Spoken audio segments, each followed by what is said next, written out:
Hello, hello. Welcome to another deliberate practice session.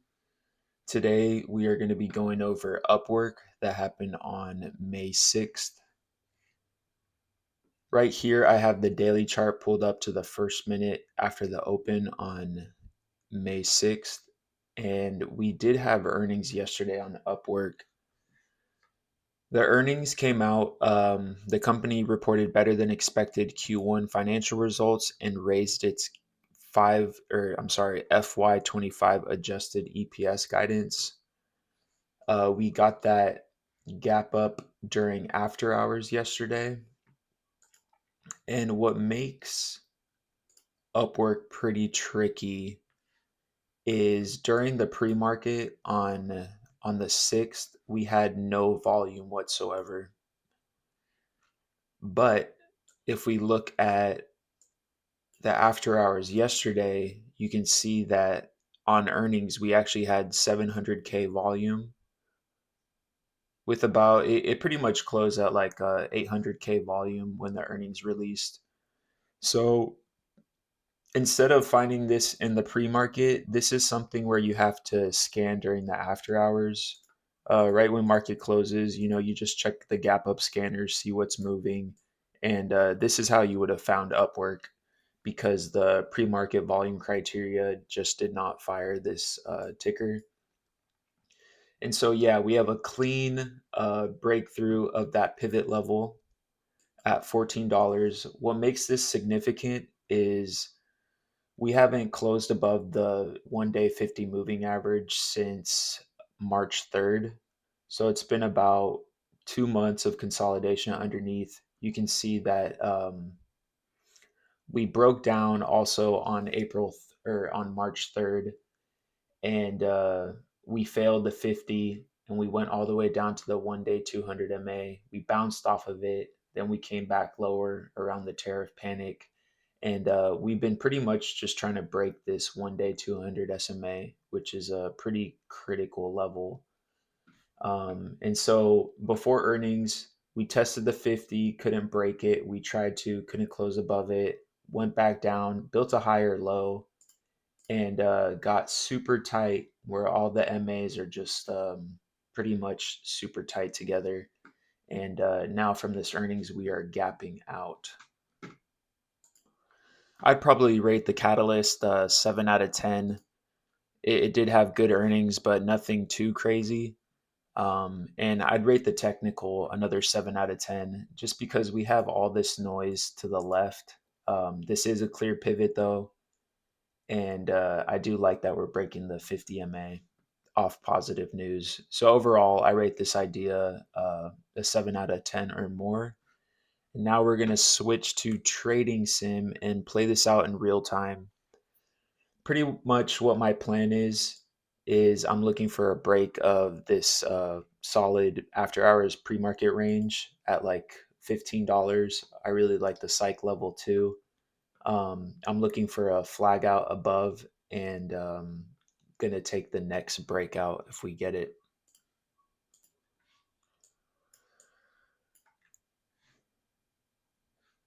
All right, so going into the open, you see that we have a strong move breaking that range, which is definitely game on for me. This is exactly what I wanted to see. The candle is struggling to close above that range. Let me speed it up a little bit. We're at 10x speed right now, looking at the bar by bar, and we did close below the range, which is not the best. Let me draw a line right here.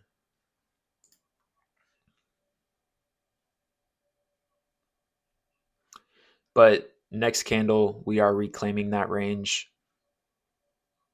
Very good in my opinion. The 5 minutes looking pretty solid as well. But most importantly, the 10 minute is looking. We're not getting the pattern on the 5 minute. So next stop is the 10 minute. And my pattern is big move up on igniting volume. I'm going to be looking for 10 minutes of consolidation. And then I'm going to be taking this previous bar's highs versus this previous bar's lows if it closes within the range.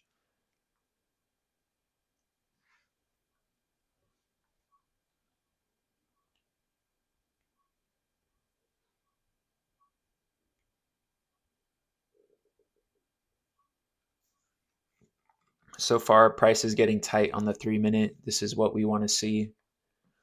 We're not too extended from the moving averages.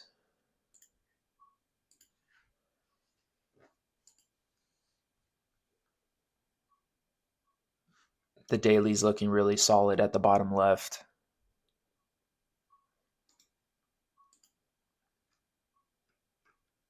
Just a really nice, I don't know if this is like considered a pocket pivot where we break a pivot area, but we still have resistance to the left. And this is kind of what EPs look like as well. So here we have a sell off. We're about 2 minutes into the close of this candle.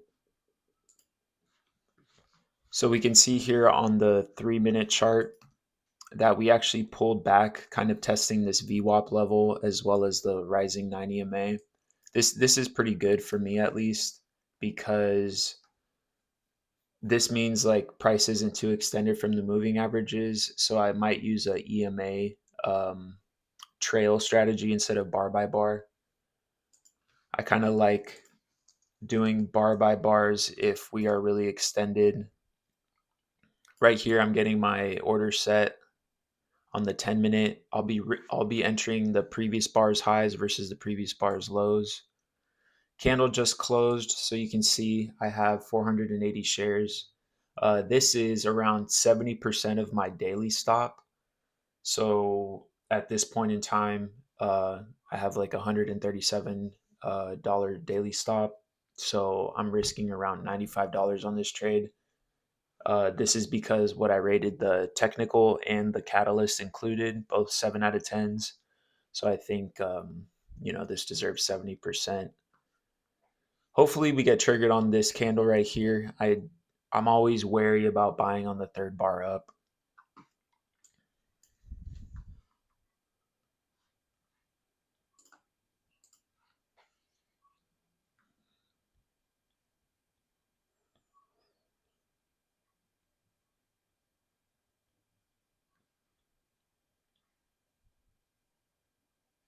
And right there,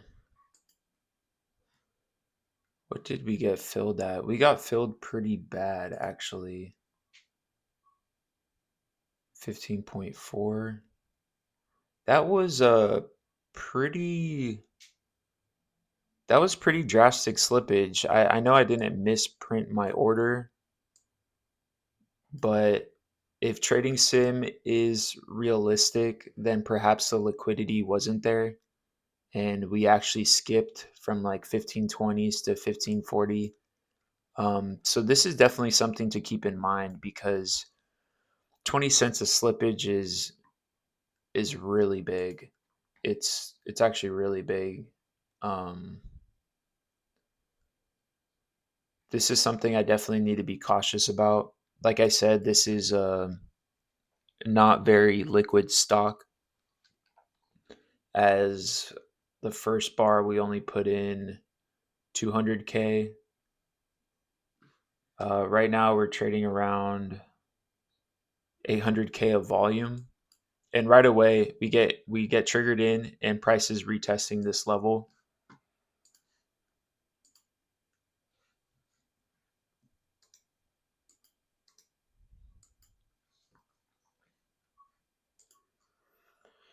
All right, that's something good to know.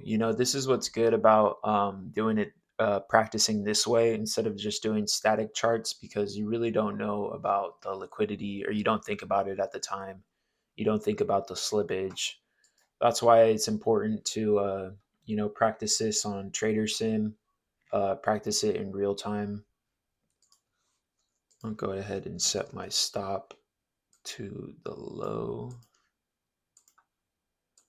So yeah, my stop's right there at the 10-minute low. And I sped this up 10x, and let's see how we do. Like I said, the setup was not extended from the moving averages, partially because, we break the range and then we pull all the way back. And these two bars right here really help it not be extended. Now, if this were a case where it was bar up and then another bar up and then a tight little flag, then that's when I would be more interested in using a bar by bar trail. So Instead, what I'm going to be doing is I'm going to be looking at something like that. I'm going to be trailing. Oops. I'm going to be trailing using the 9 EMA. So I'm looking for price to close below it. And then I'm going to set my stop to the break of that bar's lows. But yeah, so far we are in the green despite this bad slippage. Um, 20 cents of slippage. All right, so let me break it down. 1520s by 15 is already 20 cents. If I'm taking another 20 cents, then that means if I'm stopping out, I'm losing double my I'm I'm I'm losing double my daily stop that I risked on it. So instead of losing 70% daily stop, I would actually be losing 140% daily stop, which would max me out and lock me out for the day. So I don't know. I think this trade isn't that good. After this video, I'm gonna try this trade again and see why, or see if I also get filled bad. Um, because if this were the case, then and I know this is like something liquid. I did play this setup before, hence this entry right here. It's from past historical practice. I feel like if something were not as liquid, instead of buying the breakout, I would actually look for the retest because the retest could get me filled at the price that I want. Because, I mean, 20 cents of slippage is just crazy. But overall, I love this setup. Perhaps I should have risked less because of the slippage potential. Something like that, you need to look at the spread, kind of like on TOS or something, just to see if you know, this bar, this is 140K volume on this bar. Yeah, that's very interesting. Okay, right here we have price about to close below the 9 EMA.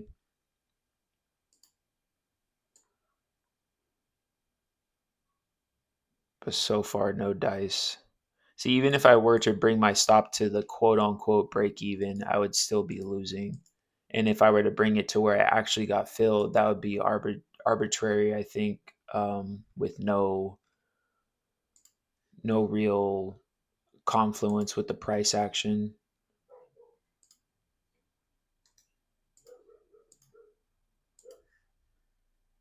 Except that maybe it's at high day. But either way, the 9 EMA is well above, and we're just waiting for that close.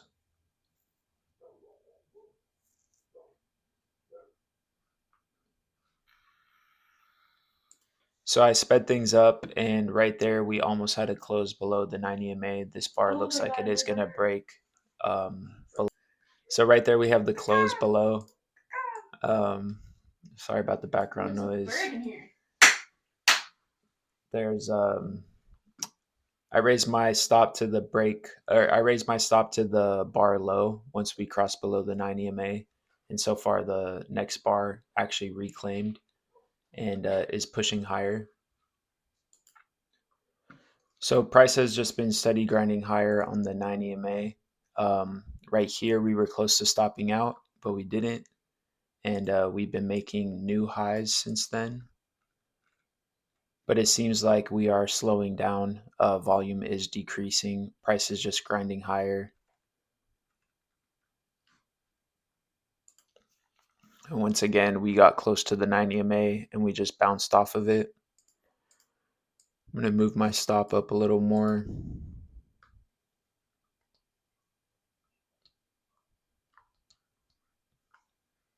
And you can see that this is just a really good risk to reward opportunity.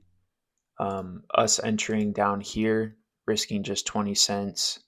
We already made $1.20 move. This is just really nice. I guess the key takeaway on this is the liquidity issue. If it does look like we are going to take slippage, either one, don't take the trade, or two, wait for the breakout to happen, and then set the order, set a limit order at the price that you want, and I guess just see if the next bar retests that level and you get filled for a better price. Because once again, 20 cent slippage on a 20-cent stop is just, it's pretty drastic and something that we want to avoid. Because, if the trade doesn't work, then we're going to take 2x the loss.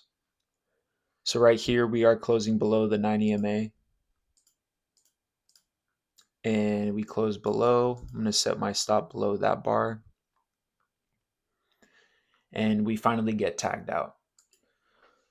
All right, looking at the analytics, the top one right here for UPWK, we locked in 350 in profit. The holding time was about 2 hours. Yes, I was playing the bar by bar action on 10x speed.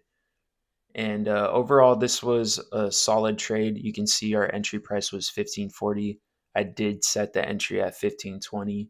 So this definitely has to, this definitely catches my eye and something that I'm going to be, keeping in mind going forward. But I think Upwork was a really good